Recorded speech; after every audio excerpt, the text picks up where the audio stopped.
Alright, so I'm back with yet another quick Pauper deck tech. So the list I've been playing around for the last day or so is a red-green Eldrazi spawn deck using some of the new Eldrazi spawn cards from Modern Horizons 3. So the centerpiece of the deck is this card from Rise of the Eldrazi called Hand of Emrakul. So it's 9 mana for a 7/7 with Annihilator 1, but it says you may sacrifice 4 Eldrazi spawn rather than pay its mana cost. So the dream with this card has always been to use spells and other effects that generate Eldrazi spawn tokens, which are 0/1 colorless creatures that have sacrificed this creature, add 1 colorless mana.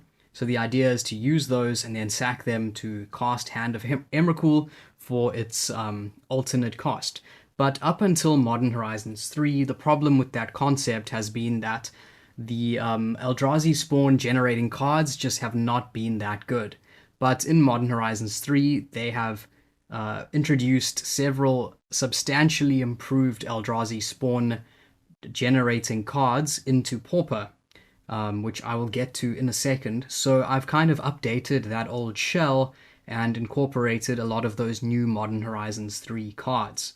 So the name of the game is just to get lots of Eldrazi spawn tokens onto the battlefield, sack them, cast Hand of Emrakul, and also we can use them to ramp into some threats. And alternatively, our other sort of massive payoff for running so many Eldrazi spawn is this new creature from Modern Horizons 3, Writhing Chrysalis. So it's 4 mana for a 2/3 with reach. It says when you cast it, create 2/0/1 Eldrazi spawn. And it says whenever you sacrifice another Eldrazi, put a +1/+1 counter on Writhing Chrysalis. So that has obvious synergy with Hand of Emrakul, where we're sacrificing 4 spawn to cast the Emrakul. That puts 4 counters on the Chrysalis. And just whenever we're sacrificing our spawn for mana, that's also more counters for the Chrysalis. So in this deck, the main win cons are the Chrysalis and Hand of Emrakul. So I'll quickly dive into the rest of the cards we're running. So it's just 22 lands. I'm currently using Snow Lands and the Snow Jewel Highland Forest because I'm running 2 copies of Scred, which is 1 red for an instant. It deals damage to target creature equal to the number of snow permanents you control. Just a very nice card to have. Also, I'm just running 4 Lightning Bolt because why not?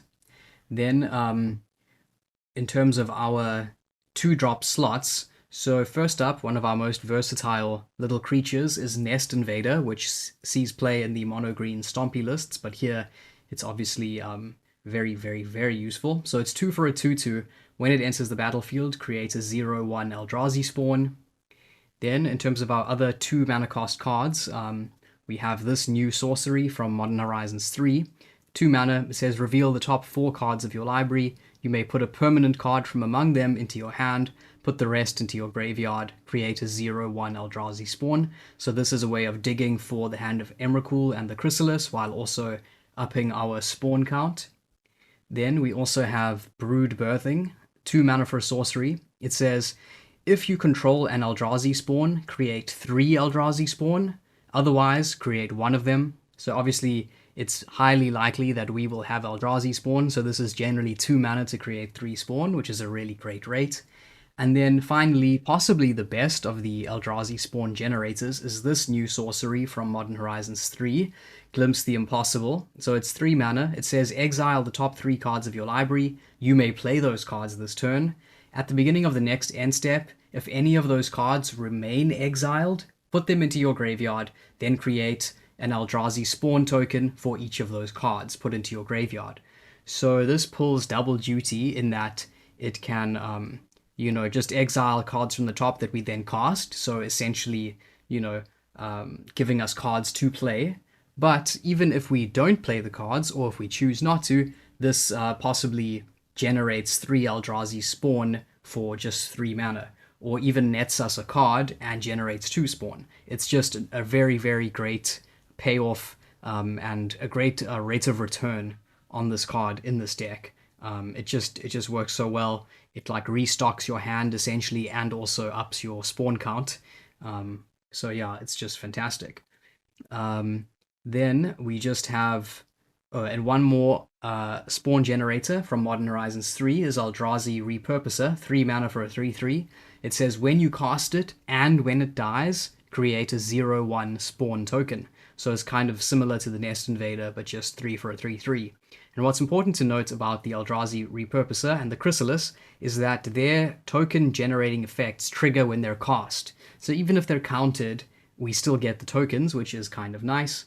And then because we are running so many tokens, which can all sack to generate mana, we are running 2 copies of Annoyed Altasaur and 2 copies of Ulamog's Crusher, just as big threats to ramp into since we have so much mana. So I've been having a lot of fun with this list. It definitely feels very explosive and capable of doing pretty crazy things. I mean, it's happened quite frequently that, turn 3 or 4, I will cast a Writhing Chrysalis and a Hand of Emrakul, sacking 4, putting 4 counters on this, so I have a 6/7 with Reach and a 7/7 with Annihilator on turn 3 or 4, which is obviously pretty solid. I do think the exact numbers of cards are a bit rough and need to be optimized. I'm not yet sure of the exact right configuration of cards or the exact ratio of token generating cards to just more useful non-token generating cards. I guess just time will tell, and as more people experiment with this archetype, it'll become clearer what works and what doesn't. But I do expect this deck to see at least some play in some form, just because I feel like the cards are powerful, the interactions are powerful, and it can be very quick and sort of consistent, inevitable, because we just have so many token generating effects now. Then in the sideboard, running 4 copies of Ancient Grudge, which has been pretty fun, 3 copies of End the Festivities against the Kuldotha decks, etc. We have Pyroblast against the blue decks and counterspells, and Tormod's Crypt against graveyard decks.